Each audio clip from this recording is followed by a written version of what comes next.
The pattern is always there. We see it. Investigating geopolitics, ancient knowledge, prophecy, and the deep architecture of power. Every episode built from real case files, nothing fabricated, everything connected. Gulf, Middle East, sacred mysteries, AI alignment, the things hiding in plain sight. Are you seeing what we are seeing? Not a news channel, not a conspiracy channel, an investigation channel. Real cases, AI analysis, unfiltered patterns. We unveil so you see. #Unveil_Cs. If you like our investigations, please do subscribe and hit the like button. This motivates us to do more. Okay, let's dive into this explainer. Case 2146. We're officially opening the dossier on Operation Dawn, Iraq's massive, unprecedented anti-corruption crackdown. And look, we aren't just going to report on a handful of arrests today. We're pulling back the curtain on a literal architecture of theft that has been hiding right in plain sight for decades. This is a gritty story of how an entire nation's wealth gets systematically drained and exactly what happens when the architects of that system suddenly turn on each other. You have to understand the sheer mind-numbing scale of this theft. It's absolutely staggering. Iraq was ranked the second most corrupt nation on Earth back in 2007, and it's sitting at 136th today.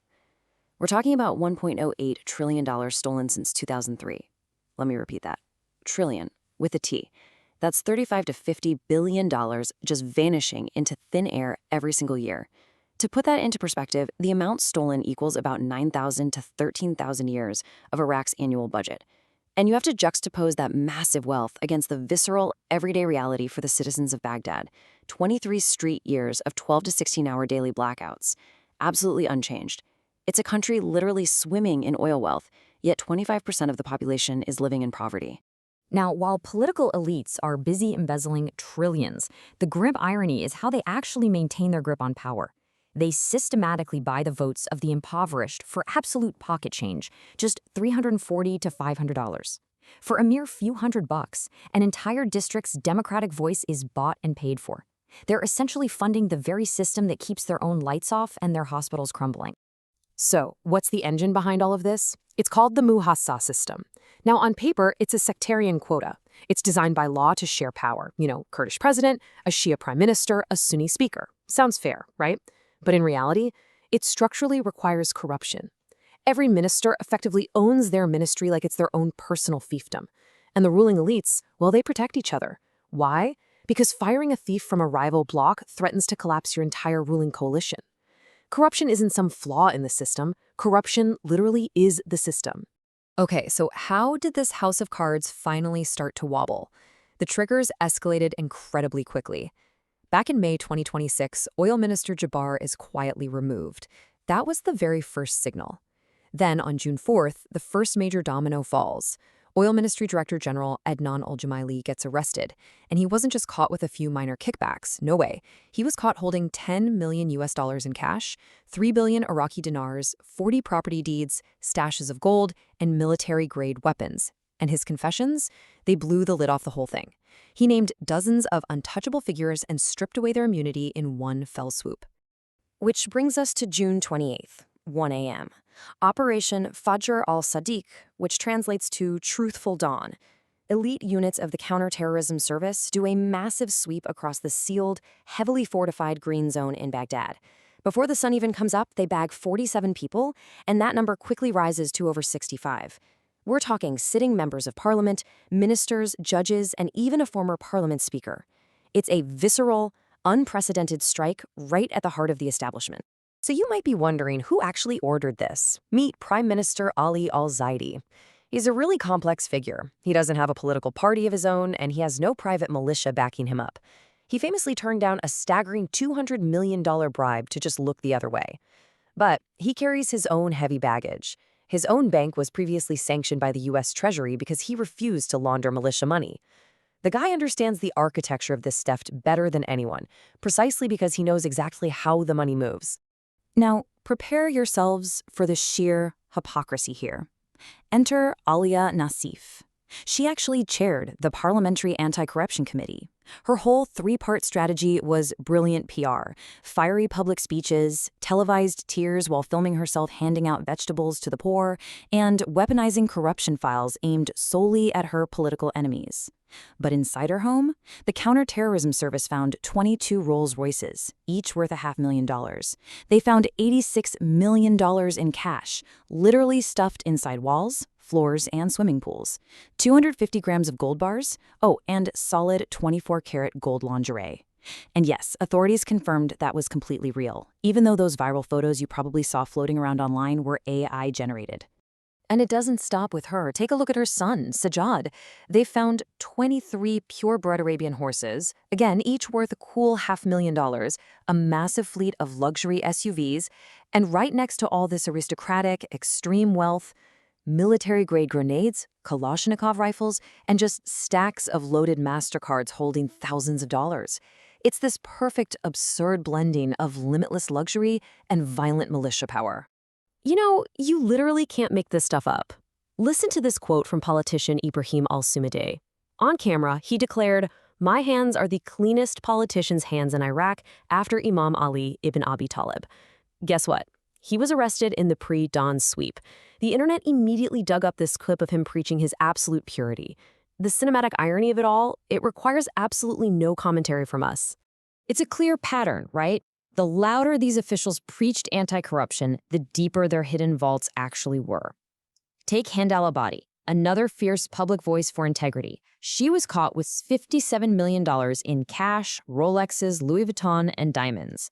Then you've got Ali Maraj, a deputy oil minister who was actually already sanctioned by the US, and Mohammed al-Jabouri, a former parliament speaker.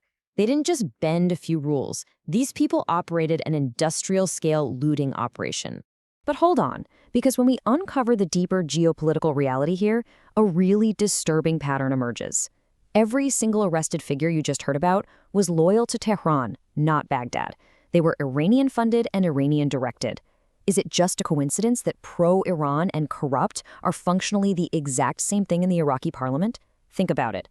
A corrupt official simply steals from their country, but a traitor delivers their country's sovereignty to someone else. These officials, acting as literal shadow governments, did both.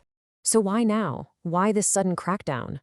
Well, it's basically a masterclass in foreign financial extortion. In April 2026, the U.S. flat-out threatened Nouri al-Maliki's accounts at the Federal Reserve in New York, and U.S. Special Envoy Tom Barrack delivered a hard target list of 30 names. With Iraq's GDP sitting at negative 6.8%, the government had absolutely no option to refuse. The IMF conditioned $500 million in loans specifically on these 30-plus arrests. They threatened to suspend $1.2 billion if Iraq failed, and they demanded a $2.3 billion recovery by December 2027. Even World Bank and EU funding of €500 million plus $1 billion in U.S. military aid, all made conditional. Meanwhile, Iran is completely paralyzed by three major weaknesses: U.S. sanctions on their smuggling networks, IRGC assassinations in Syria, and the Khamenei succession crisis.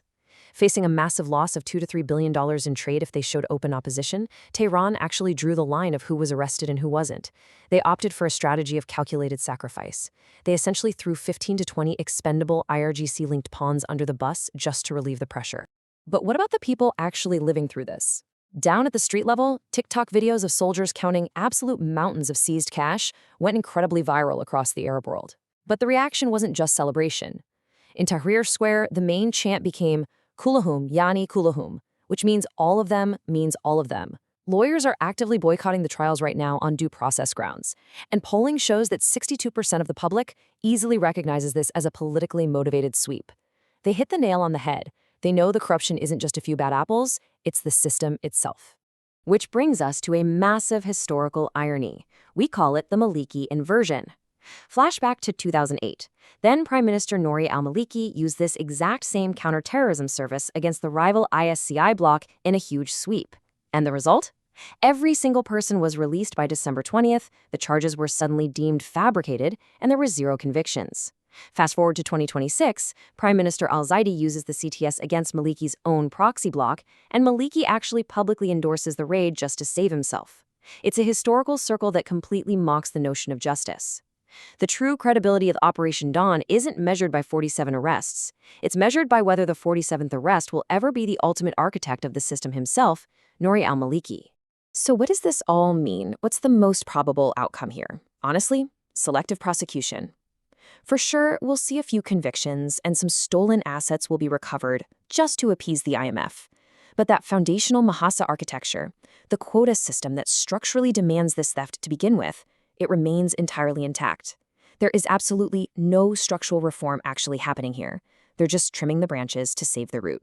We're going to apply what we call the 3-month test.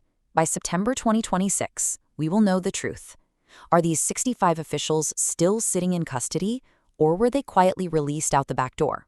Has a major Shia bloc leader actually been indicted?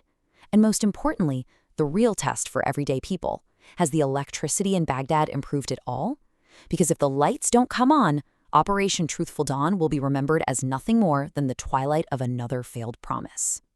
We're going to keep watching this architecture of power. Keep your eyes open.